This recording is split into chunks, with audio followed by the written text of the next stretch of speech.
Hey guys, this is Pat Jenkins of On the Hill Media and voice of Fayetteville High Bulldogs Athletics. Make sure and subscribe to our YouTube channel, that's On the Hill Media. Make sure you hit the bell for all notifications. As we say, let's get it.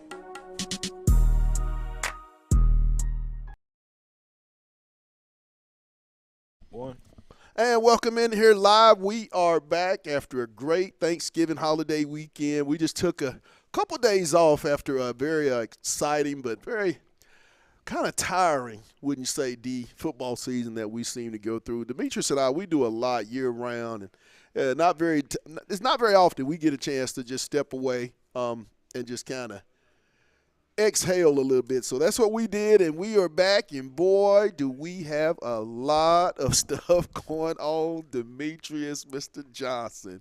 The 7A finals, the 6A finals, the 5A, 4A semis. We got Pittman coming back in year 6 we're going to talk about. The portal's about to jump. We're going to talk about the bowl game. What bowl game do you think, Arkansas? Where would you like to see the Hogs go, and is it worth it to be in it? And also, too, there's a playoff coming up. What team outside of the ones that we know, Georgia, Tennessee, we know they're going to be in it, and Texas, what other teams outside of Bama, Ole Miss, and South Carolina, if you had to pick one, who would that team be that should be in the playoff? We're going to talk about that. And then also Arkansas basketball. They play Miami tonight, 6 p.m. ESPN2, and they're out of the top 25. Is that something to be concerned about? Hey, we'll get off into it. But, hey, we're live here down at 2190 MLK Boulevard. We're at C-Mac Southern Kitchen. Now, if you hear our advertisement on our show, just come down and let them know you heard the advertisement. 25% off your meal if you will let them know you heard it on the Hill Media. Yes, that's at the here at Fayetteville location, and also the location at 7420 West Sunset Avenue in Tawnytown. They will honor that that situation. It's a good situation because the food's pretty good. Yeah, if you can ate here, I think I came in Sunday and got something to eat. I just couldn't, after a week. Had to come in. Yeah, I'm glad to be back, Pat. I did recognize that or realize that, man, we both had our record predictions wrong this year for the Razor Hogs. Man, turnovers. When you sum up the season for this Razorback football team, turnover. 15-1 in the 6 losses, 60-0 in what they were able to convert points wise. And I mean, how can you sum it up when you think about it, Demetrius? The first play of the season was a fumble against UAPB. Ooh, the very first snap. To me, I look at assessment. It makes me question the assessment of, yes, this transfer portal can be a blessing, but it can be just as hurtful. Like when we used to say, man, if you miss in a high school recruiting class, it's going to set you back 3 years. Right. Now you're in a time where, man, if you don't get the right transfer portal guys, man, it'll hurt your program long term. Like you keep saying, next year's football season is so crucial. I don't think a lot of programs really understand that.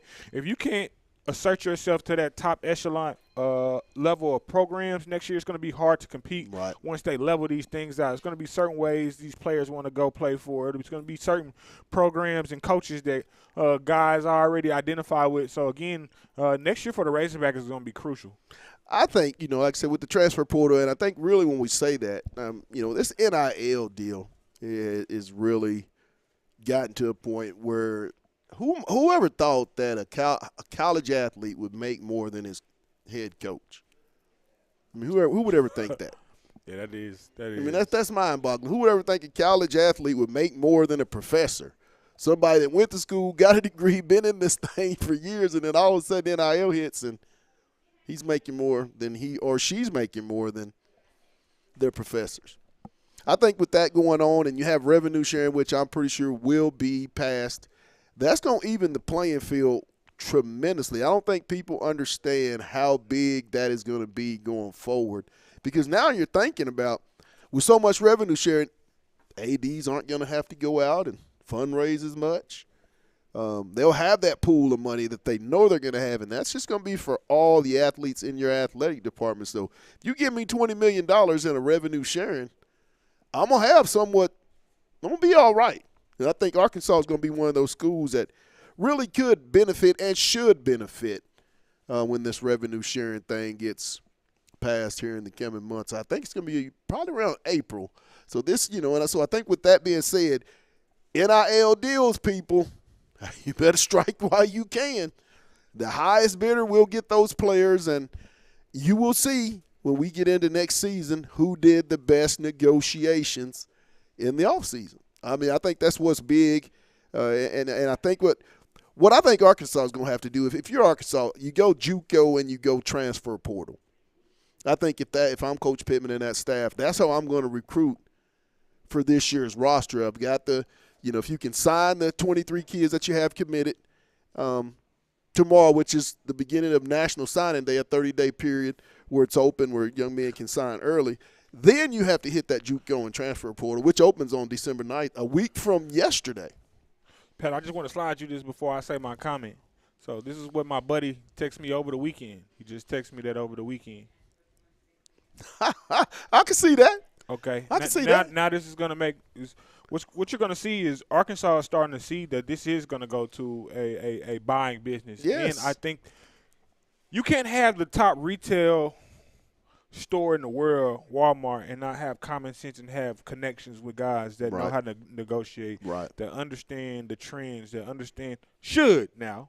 That's all depending on your leadership. Right. But we know Arkansas has the resources. Oh. But I can definitely see Arkansas hiring somebody to manage those type of agreements. Stanford just went with Andrew Luck to be their GM. I think that was good. No, you have to have somebody like – how much do you think funding and things would get better if DMAC or somebody like that was Arkansas' GM? But do you let real talk, Pat, do you let DMAC be I think right now with what's going on, you got to do what you got to do. Hey, people. How hey, you people. got to do it. Hey, people. This ain't it. Hey, look. Would y'all vote DMAC as the GM right now today? Do y'all vote? Or, let's say you may try to get Mr. Nick Saban to come out and be your GM. Man, Nick ain't fooling with Arkansas, man. The money? I mean, you think they have the pockets? Will pockets be deep enough? Nick said, y'all ain't got nothing going over here. I can't go affiliate myself with that. I come from, what my dad said, I come from championships. Not championship. I come from championship. Yeah, that's exactly what we hear all the time. Man. That's exactly what we hear. No, that's a good question. Any listeners, can y'all drop in the comments who y'all think would make a good GM for the University of Arkansas? Who would you like to see? I'm going to throw one out there because I just seen his name, Raleigh Williams. I can see that. I say Raleigh Williams. Absolutely. If you look at a lot of these players that's been coming out of Arkansas the last agent right now, a very successful agent. Absolutely. I seen he was on the top 30 or going on 30, under 30 or something like that. Yes. I think Raleigh Williams, just from the deals that he's got, from guys that I didn't think were going to go to the league. There was a few guys that he actually got contracts for that I didn't believe was NFL talent. So I think when you're talking about guys that have rapport with the modern day fan base that you can say, hey, do you remember this guy? Right. I think a lot of fans can relate to him. Raleigh Williams would be a good one. I think, and his degree. I mean, he would be a really good. He got a business degree. Let's try this one, Corliss Williamson. I mean, he got NBA experience, so, I mean, it's a different – yeah. I mean, I don't know. Scotty Thurman could. Scotty just has that administrativeness about himself. I think he'd be a good little GM for the University of Arkansas. But this is me personally. I think the basketball program right now can stand alone and sell itself. Yes, absolutely.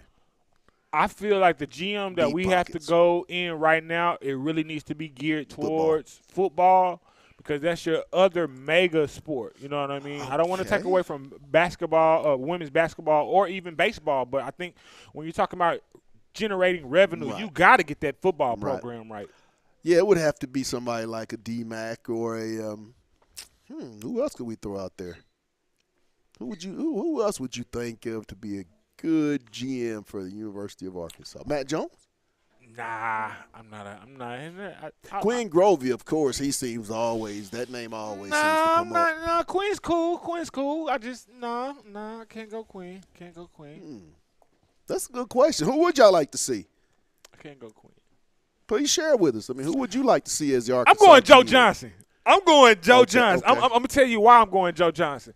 I'm going Joe Johnson and his team because there's no way you're the highest paid player in the NBA for multiple years, even when you're talking – because when you look at the legends, Joe Johnson arguably played with that era where you see majority of the legends right now, the Iversons, the LeBrons. He's not in the Hall of Fame yet, but he's going to be. No, in he there. will be. One of the best, if not the best, But I see Joe Johnson coming to Arkansas and being a great GM. Yeah. I think he understands NIL. NIL. I think he understands what players like to see. I could see that. I think he correlates to even football, even though he's a basketball guy. I think he has enough football rapport that he can go out and make some moves and connections to do that. I would have to say Joe Johnson.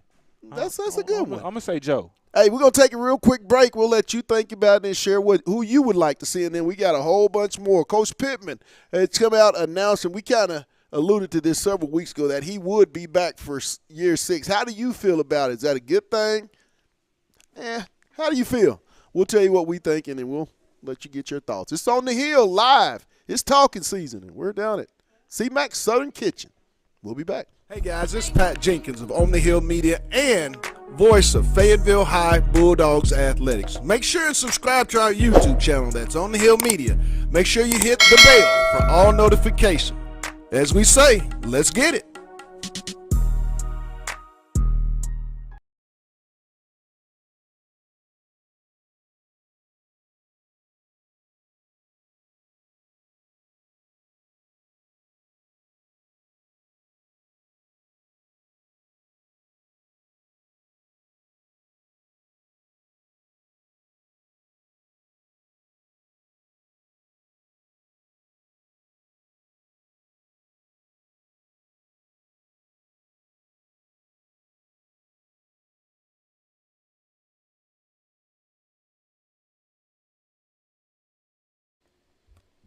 Man, welcome back here live. It's our Tuesday edition. We were out yesterday as we had some administrative things to take care of, but we'll be here today from 1 to 2 p.m. tomorrow and on Thursday. Yes, 3 straight days here at C-Mac Southern Kitchen. And if you're watching or viewing, please, if you come down here at any location here or the 7420 West Sunset, just tell them that you heard an advertisement for 25% off of your meal, and you heard it on the Hill Media, and they definitely will take care of you, and you can get some of this really, really, really, really good food. But Sam Pittman, excuse me, came out publicly yesterday for several national media outlets and will be the head coach for year 6 here at the University of Arkansas. I personally think it's a good thing. I mean, people, when I say that, say, are you a Pittman? I like Sam Pittman. I think what Sam Pittman came into, I don't think a lot of coaches would have walked into with the mess that this program was in. I mean, and this was a mess. I mean, that's not sugarcoated. I mean, this was 1-23 when this man walked here in December of 2019 to take this head football job. There was a lot of coaches offered this job that said no because they knew what the task at hand would be. And when I talk about Sam, it was always in that first press conference. I don't think people really didn't listen, but he did say that they were going to have to recruit themselves out of what they were in. That still rang true the first 2 or 3 years, I think. Now, I know people go back to that 2021 season when they were 9-4, but I think a lot of that was fool's gold. I think you hit really well in the transfer portal, and just a lot of the bounces that are not going your way or haven't gone your way in the last 3 years went your way that year. Every single thing that could go right went right that year. That's what I think. But I do think Coach Pittman and that staff have recruited SEC type of talent, and you can kind of tell. I mean, this is what gets me, Demetrius. This is what gets me. You get on social media and you see a lot of people complaining about we should have won this, we should have won that. Well, how are you complaining when in reality you didn't have this team beating Oklahoma State? You didn't have this team beating A&M. You didn't have this team to beat Missouri. You didn't have this team to be in the fourth quarter of most games. I mean, most of the state and media had this team to win 3, maybe 4 games. This team went 6-6, and was in every game, excluding the Ole Miss game where they got their doors absolutely blown off. This team in the fourth quarter had a chance to win every game. If they weren't so loose with the football, this is a 9-3, easily, at worst, a 9-3 football team. At worst. I think the biggest thing about that turnover is when you look at Taylor, he accounts for 14 of those. Yes, too many. 14 of your 22 that you gave up all year. That's too many. You're talking about over 50% of those turnovers came from the person that has the ball in their hands. And look at when they were happening. Yeah, but you're talking about a person that has the ball in their hands 50% of the time. Yes. Lost 50% of the turnovers. Yes. There's no way you can have a winning season. I don't care what you can beat Alabama. You having your quarterback have that many turnovers, even if you cut that in half, Pat, and go 7. Right. I guarantee you at least take 2 of those wins and you took 2 of those losses and you turn those to W's. You right. Pick and choose where you want them to happen at. Don't really care. But you take 7 of those turnovers away from Taylor. Have a and you take Oklahoma State, Missouri. That's 8-4 football team. That is an 8-4 football team. Just take Oklahoma State, Missouri. You eliminate those turnovers. I mean, you look at Missouri, 2 turnovers, 14 points. You get beat 20. You get beat by 7. 14 of their points that they scored, which was 28, come off your turnovers. You outgained in both of those games, yardage, first down, had time of possession, basically dominated the football game, but you still yet lost the turnover battle, which, like you said, you can't turn the football over. Turnovers, time possession, and winning the third down, which you didn't do on Saturday. Those 3 things will directly tell you who wins a football game. Those 3 particular categories that it tells you. Now, I know a lot of people want to blame Sam Pittman for everything. You can't go out and carry the football for your player. You just can't do that. And that's what I was going to say, Pat. Those turnovers actually made the coaching job and staff look like they didn't do. Defensively, blown assignments in the secondary. I mean, you can't – I mean, you can – all right, Pat. Rep, but you have to be held accountable and you have to execute. So grade all 3 phases of football for Arkansas this year. What do you grade? And you got to look at progression, like last year to this year, and then kind of overall. Like I'll give the offense an A-. What? I give them A-. They were 8th in total offense this season, which they were absolutely atrocious last year. Not very good on third down. You ended up with the SEC's top receiver, 4th leading passer. I think one of the top 5 or 6 rushers in the league. Pat, you just had the turnover bug. But that's why I'm saying you can't say A and I give him a B-. I'll give him a B. Your quarterback had half the turnovers for the team. I'll give actually what I'll do is I'll go straight B across the board and maybe a C in the kicking game.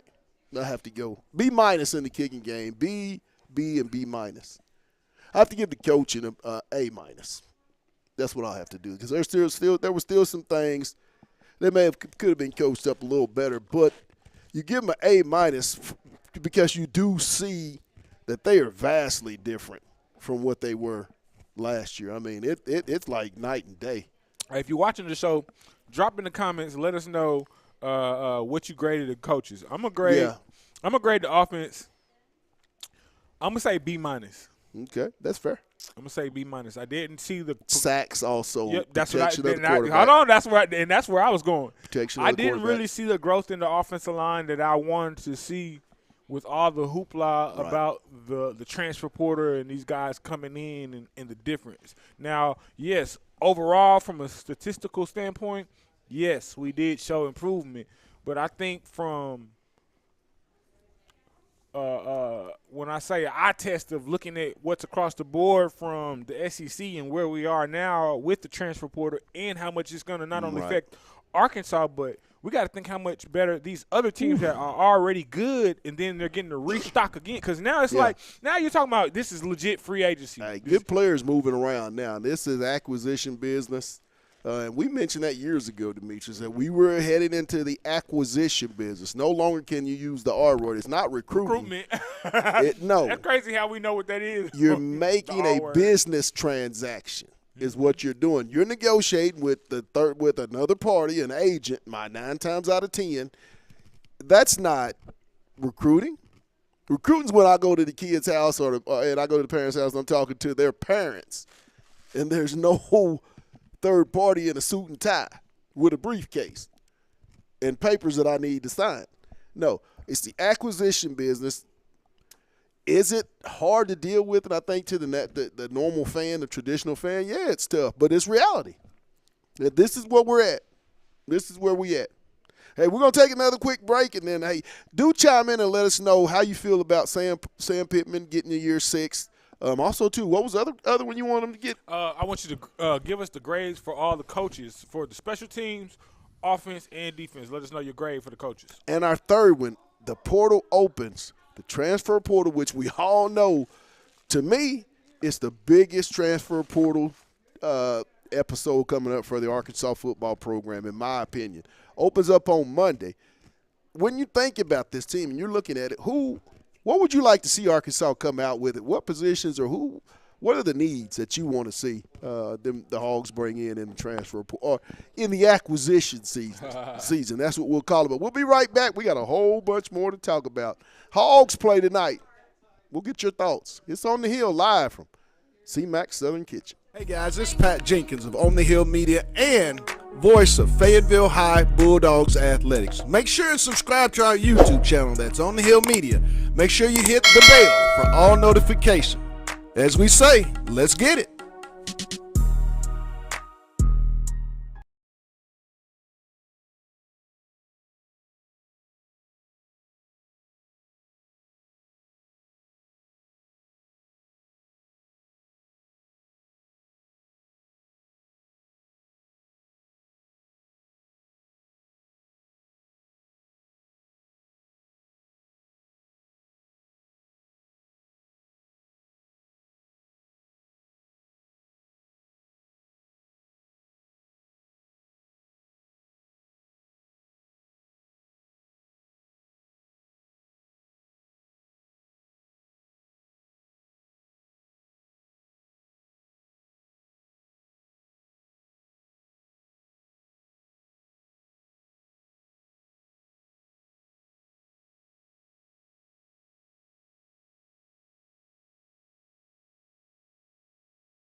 And welcome back here live to C-Mac Southern Kitchen. We're down here on MLK Boulevard, located at 2190.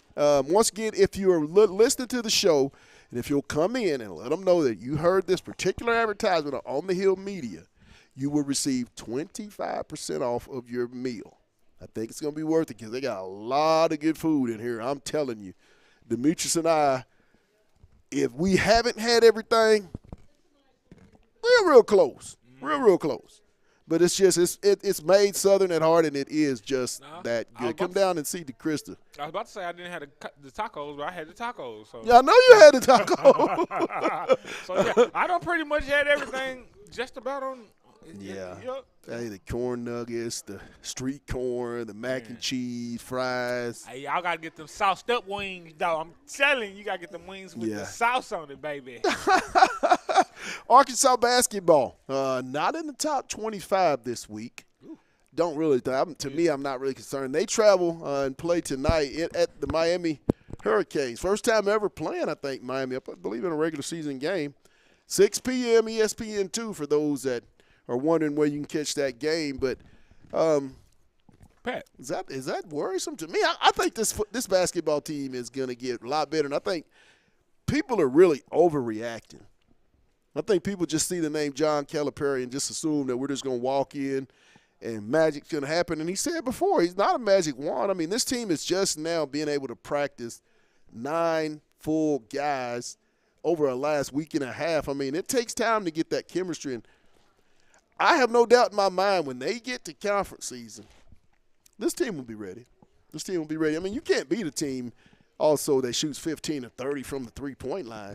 I mean, no way on God's green earth. And I know a lot of people say, well, yeah, you can run them off, but if you watch that game, there were several hands in the face on some of those threes. It was a line night. Talking about the Illinois? Yeah. Man, I think it was just their night. It was their night. 23, the guy from overseas. Yes, the freshman. Oh, I mean, he just had. It was his night. It was his night. It didn't matter who they stuck out in front of him. It really didn't. And Boogie had not. And Arkansas did. Arkansas missed 10 free throws. Oh yeah, I do. Yeah, I mean, 10 free throws and only lost by 13. I mean, you miss free. You make those 10. Boogie has the normal boogeyman night. It could easily have been different. And one thing I want to say and make a comment of Razorback fans, please stop trolling Kentucky. Stop it. Stop it. Why are you continuously controlling? I mean, does that really matter that Mark Pope is their head coach? Do we really need to compare what Kentucky and Arkansas does? They live in. This is Fayetteville, Arkansas. That's let it go. Stop it. I think this fan base is one of the worst with just continuously hanging on to people that aren't even in your program, have no bearing. Mark Pope has no bearing on what goes on in Fayetteville, Arkansas. You know, I mean, no bearing at all. But, yes, they're ranked 4th. But at the same time, when you get into conference play, reality will set in. I firmly believe the more experienced teams will start to show themselves. And I think Arkansas is going to be one of those teams. Yeah, I'm excited for Arkansas. I think you don't want to trend too early. You don't want to peak too early. And I think that's what a lot of people want to see Arkansas go on this 20-game run and beat all the top teams. But I think last year's team with Musselman is a prime example of how you don't always want to come out swinging and throwing haymakers, and then you fizzle out at the end of the year. So I'm perfectly fine with where Cal is, because I still think he very much well did lay this out in his plan. Like, hey, we're gonna have these games where we go against top 25 teams and we don't look like top 25 teams, but you got to understand, I just completely put a whole new roster. This is a new roster. None of these guys have had any time game playing except the games that we had thus far. You can't there's not too many teams around the nation that can say that with what Cal's doing here at Arkansas. And newsflash, Nelly Davis is not going to continue to shoot the three-point ball as he has. I mean, this is a guy over the course of his playing career in college, 43% behind the arc. I mean, he's going to find his stroke. This is a young man dealing with a wrist injury in the offseason. I mean, a lot of people, this team is just now mending itself back to health. I mean, Jonas Adu is not playing. I mean, he's only about 80%. We know what a healthy Jonas Adu can bring to Bud Walton Arena because we had a chance to see it last year. I think the guy went for 22 and 15 to 16 rebounds. Great defensive player, second-team All-SEC. So let's pump the brakes a little bit. Pump the brakes a little bit and let these guys get their chemistry, because this is going to be a very good team. I still say this team can win about 25, 26 games. May sound crazy, but that's just my belief in the talent level, and I know once this team gets going, they're going to be a problem in conference season. The SEC, though, Demetrius. SEC basketball, man, I'm hearing a lot about Ole Miss. I haven't seen them play, but when I get on a lot of these sports boards, they're talking about Ole Miss. If you go back, people, and we're not one to always toot our own horn. That's not what we do on the Hill. Demetrius and I are not about that. But if you go back, I think around 19 or 20, we start talking about how coaches, recruiting, and how all the good basketball players were coming into this conference. And at some point, you would see parity. This is going to be the most competitive, I'm telling you, the most competitive basketball season conference-wise that we have seen in the last 10 or so years. You want to know why? Them 3 letters. Hey, great coaching, NIL money. What can you say? I mean, I think they got 8 teams in the top 25. Great players are going to go to the great money. I need the big bucks. If you think I'm the top of the top, that's why I always felt like football was what it was when it came to the SEC. And now you see basketball, and not just basketball. You're starting to see all the other sports make that jump. Even when you talk about softball, now you have Oklahoma in the same conference. You got Arkansas. You look at baseball. So, like, now you clearly see why they say the SEC it just means more across the board. And I don't want to talk about because I know one of our viewers is going to kind of get a little touchy. And we may get a comment here in a minute, but out of Texas and Oklahoma, Texas looks like they can compete in every sport. Volleyball, softball, baseball, football, basketball, track. But when you look over in Norman, Oklahoma, outside of that softball team,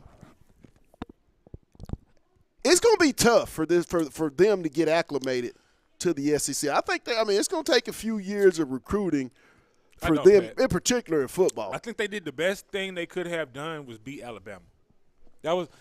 Because that automatically puts you on the map. No, it wasn't a Nick Saban Alabama team, but it's nonetheless Alabama, Right. and that resonates with a lot of young up-and-coming football players that, oh, Alabama, Oklahoma beat them. So now they're one of those teams that's outside looking in that, hey, no, we're not yet in that middle of the top echelon, but we've caught enough eyes that, hey, you give us some time, we get some resources, man, Oklahoma's going to compete. They have national championships. You don't have national championships. And it was just not 2 years ago. I think 2 years, 3 years removed, did play in the Collegiate World Series championship versus Ole Miss. So, and not just, like you said, not just football. I think once Oklahoma understands how they can recruit, because I think they're in that situation kind of like Arkansas. That's the biggest thing. Again, or I should say acclimation, because now there's really no talent pool like it is in other states. When you talk about the Texas, the Louisianas, the even Tennessee to a certain extent, the Floridas. I think now Oklahoma's in that situation where it's like, man, we have to really figure out how to get creative, because not that we don't have talent, we just don't have the talent to the numbers that some of these other programs do, and it's hard. It's hard to sell a school to kids that aren't from that state. Yes, because you're still gonna have those guys that want to come be Hogs because they was always Hogs and the money's just extra. And you have to have that still a part of that culture, even mixed in with this NIL. You can't get so far removed of recruiting in your in-state that you don't have a home state identity within your team chemistry. I think that's where a lot of these SEC programs are when you're talking about even Missouri. I think Missouri, the only reason they're really in the hunt right now is just because they have the budget to kind of compete. And I won't even say have the budget, because when I looked at the budget, they actually have less money than Arkansas. Yes. But I think where they put their money at, I think they figured out what works with their university, and they've had success. Hey, before we go, there was a big announcement for the football team. Xavier Sorey and Cam Ball both said they're going to run it back with the Hogs in 2025. So great news on that side of the ball. Pat, honestly, though, let's be real, they had to. Oh, you got to keep the core back. That's what Sam said, keeping the core. Hey, but I tell you what, next up, let's find out which team out of Alabama, Ole Miss, or South Carolina you think should be playing in the playoff when we get to about a week away. Who should it be? We'll be back. It's On the Hill live from CMAC Southern Kitchen. Hey guys, this is Pat Jenkins of On the Hill Media and voice of Fayetteville High Bulldogs Athletics. Make sure and subscribe to our YouTube channel. That's On the Hill Media. Make sure you hit the bell for all notifications. As we say, let's get it.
Here live. We're at CMAX Southern Kitchen, located at 2190 MLK Boulevard here in Fayetteville. Come on down and check them out. If you have heard us, please come in and tell them you heard this advertisement on the Hill Media, and they will be sure and grant you 25% off of your meal. Ask for DeChrista, the best general manager in the area. I mean, this lady puts her heart into CMAX, and I'm telling you, come down, support her here at MLK, and I'm telling you, she put a lot of love in that food, as does her cooks and everybody down here at CMAX. But final segment, we're going to close it out. We won't talk high school football. We'll save that. Yeah, I know you're ready. I know you're ready for that, Pat. I know you're ready for that. And I want to wait for my guy Rags to come in. Yeah, I still got a hangover, dog. Can we say that to Thursday? Absolutely. I got a hangover, Thursday? dog. You know I still hadn't watched that game? We'll say that to Thursday. I have not watched that PA game, dog. Done with it, dog. Hey, that's arguably one of our highest stream games. Done with it, dog. Due to the commentary, that was one of the highest. That's one of the highest streaming games. Yeah, I heard about that. I heard that commentary was pretty good, pretty special. Some of that stuff could have went viral. Raw. That was raw. Last segment out of the playoff system is going to be coming out with their top 12. They'll come out with a new one tonight, and then they'll come out with their playoff seedings and how that's going to go a week from tonight following the conclusion of all championship games. 3 teams that I want to talk about that has made a case. 3 teams all with 3 losses, but they made a case. Out of Alabama, Ole Miss, and South Carolina, which one of those 3 teams has the stronger case to be that 3-loss team to get into the playoffs? Who do you think? Me, I'm going with South Carolina. I'm just going to go with the Gamecocks. Over the last month or so, that's the team I wouldn't want to play in the SEC. They just have what Sellers, that freshman quarterback, Rocket. We all are familiar with number 5 here in Fayetteville. And the way that they play defense, I think Travaris Robinson, I think he does a great job with that offense. And, our good buddy, former Razorback OC, tight end coach, a great job. Not just a good job, but a great job with how they've got South Carolina playing. So I would have to say South Carolina, to me, would be that 3-loss team in the SEC. If you're going to let one in, you gotta let the Garnet black and white get in it. Let me look. I can't just say that, Pat. I can't just say. I mean, here's a team that, aside a penalty, would have beaten LSU. Tough loss there. And, just poor clock management at Alabama. You know what? I agree with South Carolina just because I think even when you look at that win streak, I think that win streak is what's most impressive. Yes, 6 games, I believe. You're talking about they went what? Wins they over had to be 3-3. They had to be 3-3, and you're talking about they've won 6 straight. Yes. So again, very convincing win over A&M. I go South Carolina strictly off of consistency. To me, that's a sign of consistency. That shows me that your team just hadn't got that chemistry it needed earlier, and they lost a tough. I want to say one of those earlier games was real close. Yes, LSU a penalty, but got to beat. But I definitely would say I can agree with South Carolina. And I think South Carolina and Arkansas one of only 2 teams, the only 2 teams in the conference that played 7 top 25 teams at the time when they played them on that given Saturday. So I would have to go with Shane Beamer and South Carolina. Maybe not, because then you have to look at Ole Miss and how when they went to Columbia, how they pretty much did what they did here to South Carolina. But at the same time, I just think, if you're looking at body of work and who's playing the best football right now, it would have to be the Gamecocks. It would have to be. I mean, Sellers, the freshman, man, the quarterbacks for the future of the SEC, my goodness. And I got to shout out South Carolina's media team. I think their media team does a great job promoting. Hey, they showed us love. Absolutely. Yeah, they showed us if you love. get a chance, make sure you go check out the Gamecocks documentary. You'll see Pat and myself in the SEC media day. Take a peek. I need my check too, ESPN. Hold on. I need my NIL for that guest appearance. We didn't sign no contract, so I need that, Pat. We need to go get that. Well, Hey, that's going to wrap it up for us here today. We'll be here tomorrow and Thursday. Once again, if you hear the advertisement and you're watching our show, you can go to here at 2190 location, MLK Boulevard in Fayetteville, or the 7420 location in Tawnytown. Say you heard it on the Hill Media that you were to receive 25% off your meal. And, hey, the Krista and the staff, Miss Amy and those guys up at Tawnytown will definitely cook you up some of the most amazing love on a plate that you could ever imagine. But we want to give a shout-out for today's show. That being said, Lindsay and Associates, First Choice Protection Systems, Fayetteville Glass, and right here, C-Mac Southern Kitchen. And they do make it Southern at heart, and yes, it is just that good. For my producer, Demetrius, and myself, hey, we're going to get out of here, but like I said, we'll share some more hog talk and hopefully talk about a basketball victory. It's on the Hill, and it's talking season. Live from C-Mac Southern Kitchen. And you know our last words. Let's get it.